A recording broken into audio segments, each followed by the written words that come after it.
the game isn't over yet, but it's clear we're making progress. Good progress. Yeah, it's about time. Isn't it, though? A study last year, which was in 2015, demonstrated that in open-ended questions, well over half the population are at least somewhat uncertain about what they believe. Now, that's the population of the United States, and it was a Pew Research poll where they questioned people about their belief in evolution by religious tradition. And the poll found that based on religious affiliation, the number of Americans who believe or understand, as we do, that humans evolved over time is now approaching 2/3 of all Americans, 62%. We're going to talk about that and some other things here on the Atheist Forum. Ed Golly joined on the set by the redundant Joe Reinhardt. I can make up words like Sarah Palin, too. Yeah, that was almost a word. Pretty good. But, Joe,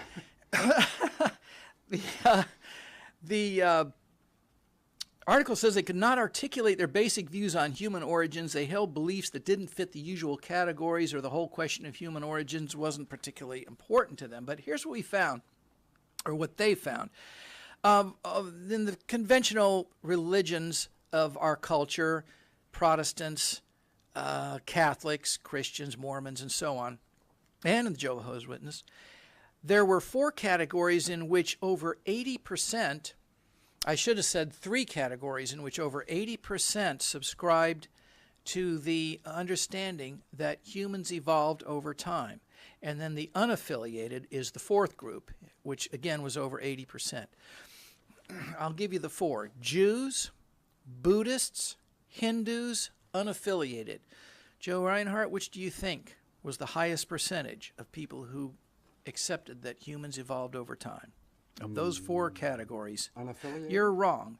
It was, in fact, the Buddhists at 86%, Wow. which included 67% that understand that if human evolution is due to natural processes, 13% think it's guided by a supreme being, and only 6% that don't know but lean in that direction. The unaffiliated, 82%, and that contains 63% due to natural process.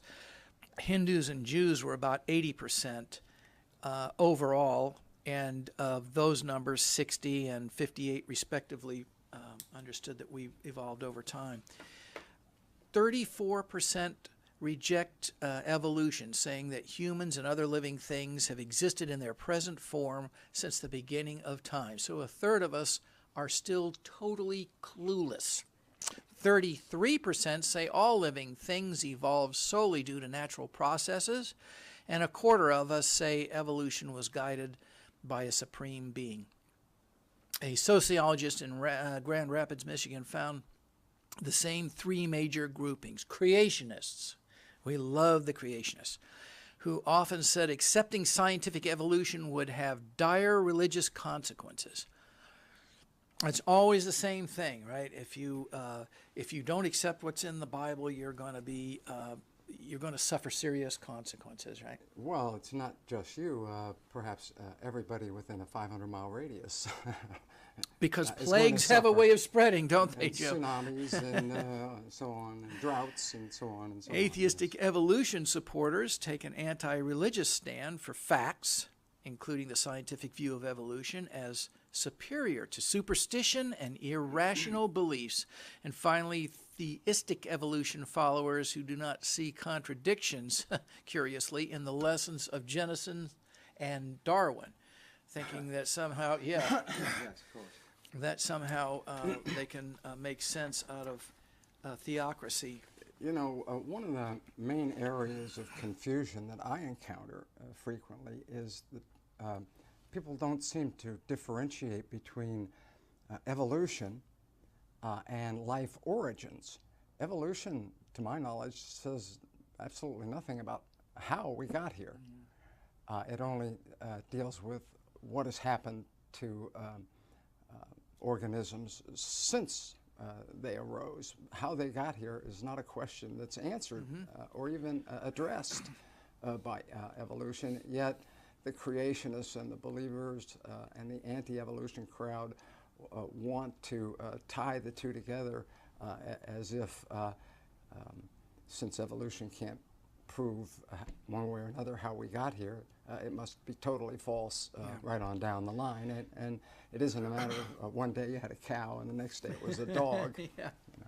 And didn't Stephen Hawking predict 20 years ago that we might know that in 20 years? And after 20 years decided, well, give us another 20 and we'll figure it out. But what he's telling us is that this is a question that we ultimately should be able to answer, because the knowledge that we get through the scientific community that continues to study this every day is expanding exponentially to the point where we probably will be able to figure it out sometime.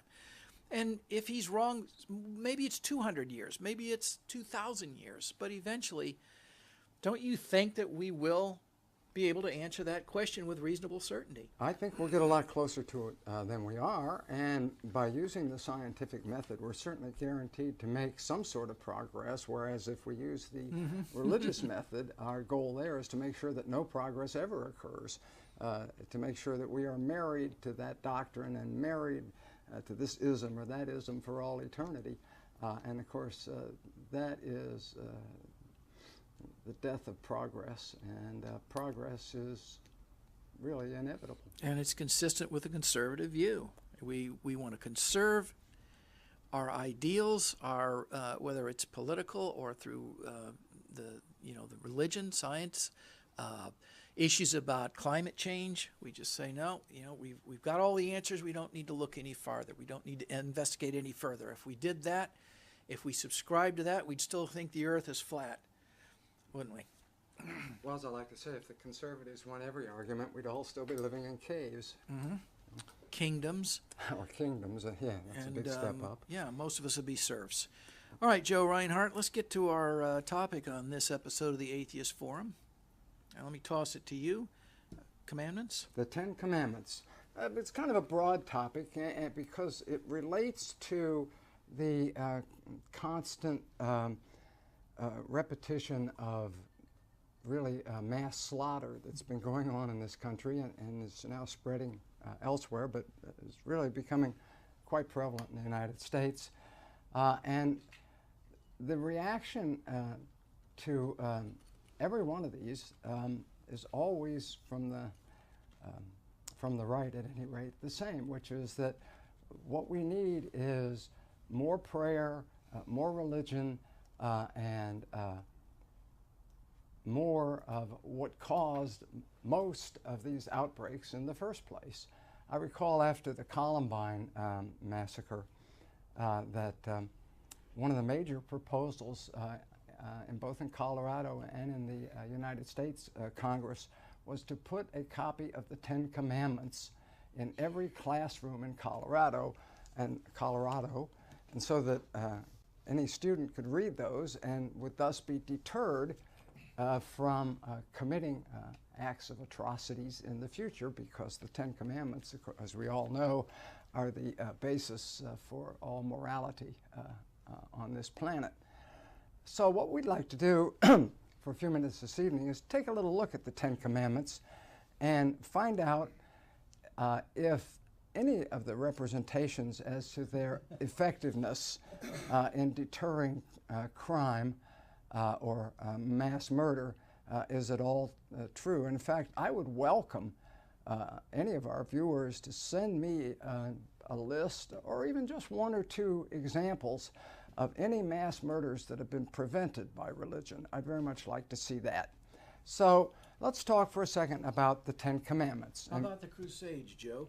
Can I submit that one? As yeah, no mass murder by the how the religion prevented mass murder. Of course, it's always the same cover story, isn't it? Religion was simply misinterpreted, and that's why it happened. Yes, of course.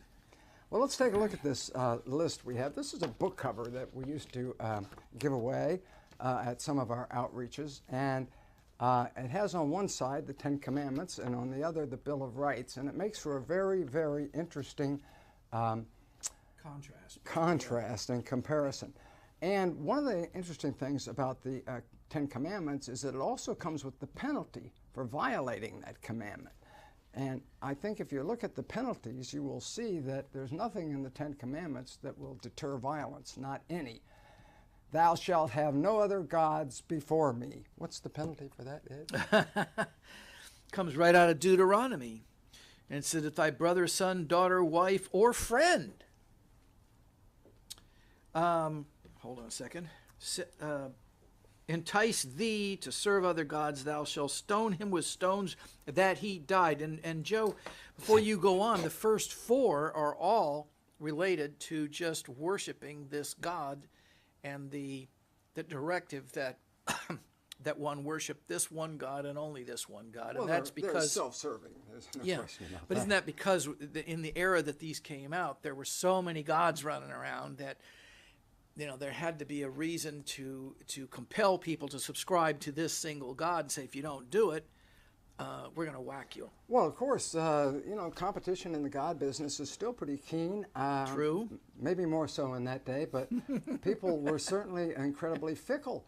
Moses was gone for 3 or 4 weeks, and the Israelites abandoned Jehovah, built themselves a golden calf, and started to worship that. It took them less than a month to lose their entire religion and settle on another one. So you can see that in order to keep people in line and in order to keep your followers following, it was necessary to have some, or at least they felt it was necessary to have some pretty serious consequences for anybody who might want to think for themselves. So let me read the next three in order. Thou shalt not make unto thee any graven image. I never have known what a graven image is. Have you? I don't know. Thou shalt not take the name of the Lord, and that's in capitals, thy God in vain, and remember the Sabbath day to keep it holy. So those first four, starting with thou shalt have no other gods before me, are all really mandates that one subscribe to this one particular God.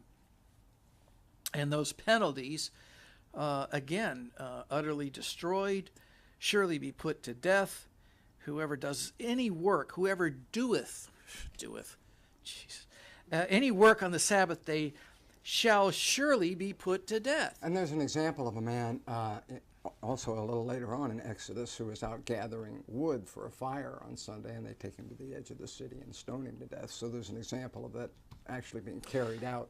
So when we hear some Boeotian like Sean Hannity tell us that the foundation of our culture and our liberties and our Constitution is the Christian religion, it's clear to me that he never read them. This is probably the Bill of Rights of the Christian religion. Wouldn't you say the Ten Commandments? Very much so. That says that nobody should be allowed to work on a Sabbath. Now, granted, most Christians can't read a calendar, so they think the Sabbath is Sunday, when in fact that's the first day of the week, and only the Seventh-day Adventists were the ones who could figure out that the seventh day is Saturday. But all that notwithstanding, we could not possibly exist as a culture if we shut everything down on any given day of the week, starting with liquor stores. But beyond that, we'd have no power running, we'd have no television on, our hospitals would shut down, we'd have no first response. The military would have to shut down, or need to. And while the the whole concept. While the wealthy were in church enjoying the service, their servants would be positioning themselves for eternal punishment for having driven them there in the first place. Yeah, exactly, yes. So, of course, this whole concept is utterly dysfunctional in a modern society. Now, of course, 1,500 years ago, when most people were serfs, there was really no problem not to work on a particular day of the week. All they had to do was decree that feeding the cows and the pigs and the chickens wasn't deemed work, and you're done, right?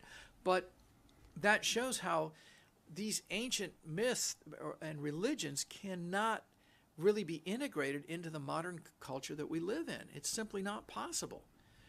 And now there's 6 more of them. Well, I'd like to further point out that not only can they not be integrated, all you have to do is read the document called the Constitution, and you'll see that they're not integrated into that document in any way, shape, or form. No one can tell me perhaps is someone who can show me where in the Constitution it states exactly how many wives I can have. Well, I can take it a step farther, Joe, because the First Amendment, first one of the Bill of Rights, does the exact opposite of the first 4 commandments, in which it states that the government will not establish any religion, and it provides freedom of religion for any American. So one can subscribe to any religion and by court interpretations, none at all, without losing any of their rights as citizens in this culture. So it is a total slap in the face to the first four Ten Commandments. And it's a total refutation of the notion that our government is founded on the Ten Commandments. Yes, and the court went further when it decreed that no religious test is possible or can be given for any public Article 6. or to serve on a jury or to perform any government duty in any way. So when people were complaining years ago about the rumor that Obama was a Muslim, what friggin' difference did it make? He could be any religion he wants and still be president. That is not grounds for impeachment. Of course, he isn't a Muslim. He's a pretty intelligent guy. His mother was an atheist, and I have little doubt that he too is. I mean, he presses me as an intelligent. I would bet your life on it, Ed. I mean, he could. Think about it. This is a black guy who could bring himself up from essentially lower middle class or middle class to become the president. He didn't do that by paying people off, right? He did it because he was intelligent, capable, competent. I understand he was the editor of the Harvard Law Review when he was a student there. Well, W's extracurricular activity was he was a cheerleader. You can certainly see why he was qualified to be president. He was a cheerleader in high school, not in college. I beg to differ. Amherst, he was cheerleader at Amherst. Well, it doesn't really matter. No. But if he was it's not like we're endorsing a candidate or any such thing. We're just pointing out that it doesn't matter what religion a politician is. There should be there should never be question about it, because it should not be a criteria for holding office as decreed by our Bill of Rights and our Constitution. I like number 5, honor thy father and thy mother. If your father is a toxic alcoholic, wife beater, child molester, you should honor him. And if you don't, he that curseth his father or his mother shall surely, guess what, Joe, be put to death. That's the only solution they have for any problem. You know, they weren't imaginative people. I'd like to point out that, this is actually a rather abbreviated list, in that if you read the entire commandment, all of them have sentences that follow. And the Bible says that the reason that you should honor your father and your mother is so that you'll be in a better position to inherit their estate. You don't want to piss them off so that they disown you or disinherit you. So that's why you should honor your father and your mother. I'm going to skip over number 6 and put that in the last possession. Number 7, because we'll put that one last and go on to the next one. Thou shalt not commit adultery. Thou shalt not steal. Apparently our governor didn't pay too much attention to that one when he got mixed up with the Medicare scam. And thou shalt not bear false witness against thy neighbor, something that happens on a daily basis in any courtroom. We do not have a death penalty for perjury. Nobody's ever been executed for perjury in this country, as far as I know, and yet if one bears false witness, if the witness is be a false witness, these guys needed some remedial English, didn't they? Then shall ye do unto him as he had thought to do unto his brother. Whoa, we found one that doesn't have a death penalty. Well, it might be the death penalty Yes. if what he thought to do was to maybe have him executed because of his false testimony. Yeah. But it doesn't demand it in all cases, whereas the first 8, it's die or nothing. And the same thing with the one about stealing. If a man shall steal, he shall restore double. That doesn't apply because in state law and here in Florida, if you steal, you got to restore triple. Well, here it says which is nice. Sevenfold. Yes. Goes on to say sevenfold, but it's still not a criminal, a capital right. crime. Mm-hmm. So those are the two But adultery certainly is. The adulterer and the adulteress shall surely be put to death. Oh. Nobody has an escape route there. But finally, number 6 of all things is, thou shalt not kill. Well, then who the hell's going to be killing all these people that do this stuff if nobody can kill? Hello? You know, the Pope said just last week that that commandment was absolute. Is that a fact? Yes, okay. he did. So he was I talking can't about brush the death penalty. my teeth because I could kill bacteria. Is that right? Well, I think it applies only You to the think, upper life but why forms. didn't they say that? Why don't they make it clear? Thou shalt not kill any other human. And if that's the case, why do we have the largest military in the history of Western world and modern civilization? What is a military for except to kill people? When it does its job effectively, it results in people being killed. How can a Christian nation posit a military for which we spend more than the next 26 nations combined, 25 of whom are our allies? It's to kill people. A related question would be, well, now I've lost my train of thought because I got caught up in the numbers. It was on there. Okay. But, yeah, so clearly killing is acceptable, and it is the preliminary punishment for these transgressions, which, of course, can motivate terrorists the same as the Muslim religion. Where's the difference, I would ask you? Where's the difference? Because the Christian religion, by its own, as I've pointed out, Bill of Rights, or, its Ten Commandments, its own Bill of Rights, is all about utter and total intolerance for transgressions. So this guy that shot up the nightclub in Orlando could just as easily have been a Christian reading any one of these 10 commandments and decreeing that out of obedience to this God he believes in, he has an obligation to kill people. Now, if you draw on that, how are we going to give it away? Doodle on the paper here, for Christ's sake.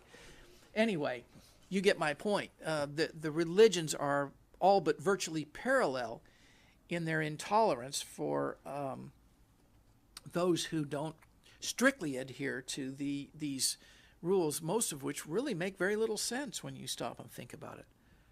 Right?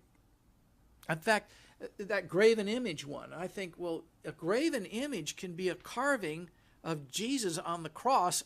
How many Christian churches have you ever walked in that didn't have that graven image sitting in there, or a painting of him? That's why in the Catholic version of the Ten Commandments, the second commandment is different. All right. In the Catholic version, the second commandment is, thou shalt not take the name of the Lord thy God in vain. There is nothing... Well, God damn it, isn't there anything we can get away with anymore without being... And what's the penalty for that? Don't tell me. The usual. All right.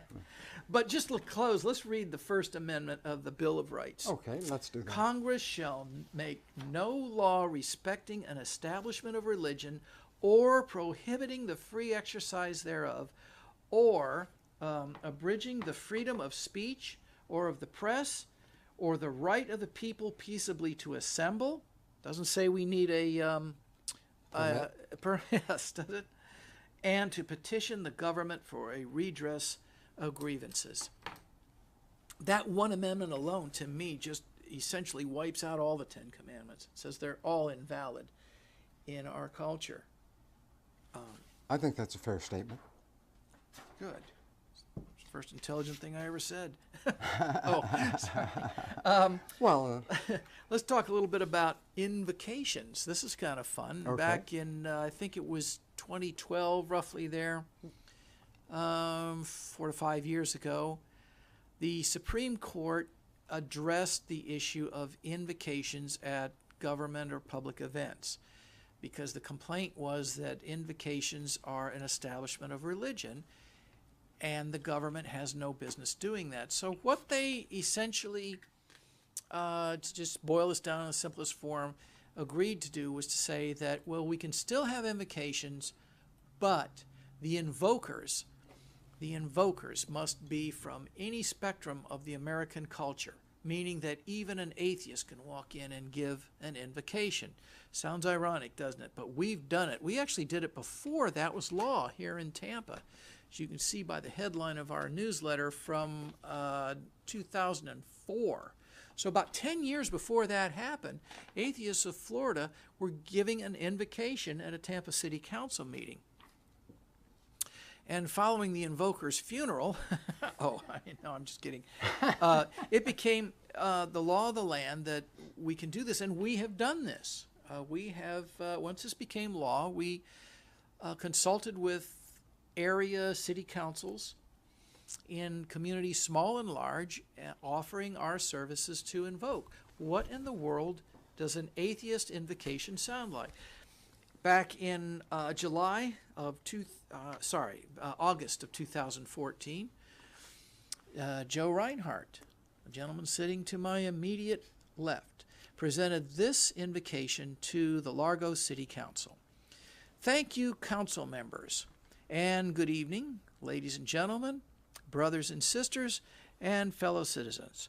First of all, I'd like to have all of you burn in hell and go straight. Oops, I'm sorry. That's the that was the first draft. I'm sorry. Copy, I've got yes. the other one right here. Excuse me. Should have been better prepared. First of all, I'd like to thank the City of Largo, the City Council, for inviting the good folks at Atheists of Florida to offer the invocation this evening. Okay, good. I applaud their efforts to respond to and adapt to the ever-increasing diversity in our community today. As we pointed out earlier, look where it's going. As an example of why this is so important, I would like to invoke a relevant historical sidelight, which is to say that this is not the first time that Atheists of Florida has been invited to give the invocation before a local city council. Several years ago, we appeared before the Tampa City Council, and even though we were, I repeat, invited guests, 3 of the council members were so traumatized by our mere presence that they refused to even remain in the same room with us and walked out of the meeting before we ever uttered a single word. Try to picture the firestorm that would have been created if they had treated any other ethnicity or race in such a disrespectful manner. But happily, based on today's reception, it appears as if we are making progress towards a more compassionate, all-inclusive worldview. Again, I applaud your efforts. We at Atheists of Florida have long advocated a moment of silence in lieu of an invocation as an agreeable way to commence any meeting, a moment to clear the mind, to focus on the business at hand, and to reflect on the best available options to achieve optimum effectiveness in one's efforts to govern fairly and efficiently. And so, before I yield the remainder of my time for just that purpose, a moment of silence, I wish to invoke you to remember that human beings are the solution to human problems, and that it is our responsibility, to the best of our abilities, to make the world and to leave the world a better place. No one else can do it. You know, in these surroundings, I don't think I can go too far wrong by quoting the venerable Benjamin Franklin, who famously said, quote, "The good Lord helps those who help themselves," unquote.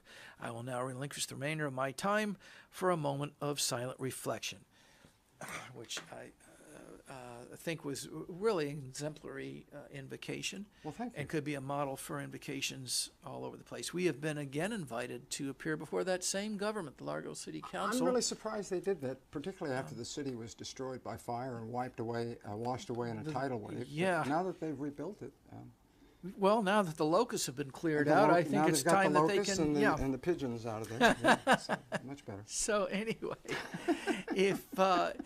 if you're viewing our program in another state and another community, remember this is a federal law. Approach your local governments and ask them or direct them to give you time to give an invocation.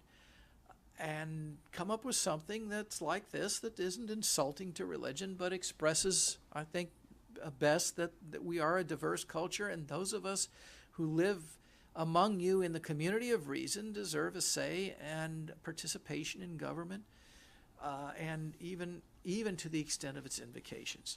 If you'd like to know more about Atheists of Florida, we are a membership organization, completely nonprofit. We're running out of Tampa, Florida these days. It's a copy of our newsletter, which we publish periodically. I have things to tell you about what the organization is doing. And you can reach us over the internet most efficiently at the address you see on the screen, which is AOF.NGO. That will get you to our website where you can read every newsletter we've ever written or published. You can see the kinds of activities that we're involved in up to date, what we intend to do, and you can see how you can join the organization if you care to support us, be a part of this curious organization called Atheists of Florida. And remember, we have Skepticamp coming up toward the end of August. This is Skepticamp 2 because the first one was very successful. And you can find out more information about that on our site. It's if you happen to be in the Tampa Bay area or even in Central Florida and would like to come to that. Skepticamp, is that for adults or children or both? Well, you know how kids are, right? They're shooting squirt guns and things like that. But it's a great opportunity to engage with the speakers. It moves at a good pace, and it's a fun way to meet other people who are atheists. And Joe, when people respond to our meetup site, we ask them a few questions like, what's your zip code? Do you want to get our newsletter? Have you molested any children? That type of thing. And we ask them, why are you interested in Atheists of Florida? What would you want to come to a meeting for? Almost to the person, they give the same response, which is to meet like-minded people. Well, Skepticamp is the place to do that. There's lots of time where attendees can interact. There are more of us than you think. Absolutely, there are. Let's get back to any final word about the Ten Commandments. Do you see religion as a primary motivation for the kind of terrorism that is starting to afflict the Western world? Not starting, but I should say expanding in its affliction among the Western world. Yes, I do. As the primary reason for it. Well, we can debate how primary it is, but almost without fail, to some extent, it is a factor in all of them. Everything from Oklahoma City to Newtown to Columbine, they all have a religious factor to them. Even Columbine, their parents were fundamentalist Christians, as a matter of fact. So if the world were inhabited exclusively by atheists, would it be safer or more dangerous? I doubt you need to really weigh in on that, Joe. I'm not going to speculate on that, but I do know it couldn't be much worse. Or as we've often said, when was the last time we saw the headline, atheists murder free humanists, right? I haven't seen any of that. We sure haven't. Well, we should do better by default. We really should. And that's why we are very pleased to see that the world is steering toward atheism, especially in the industrial nations. The United States typically playing a catch-up position with respect to Europe.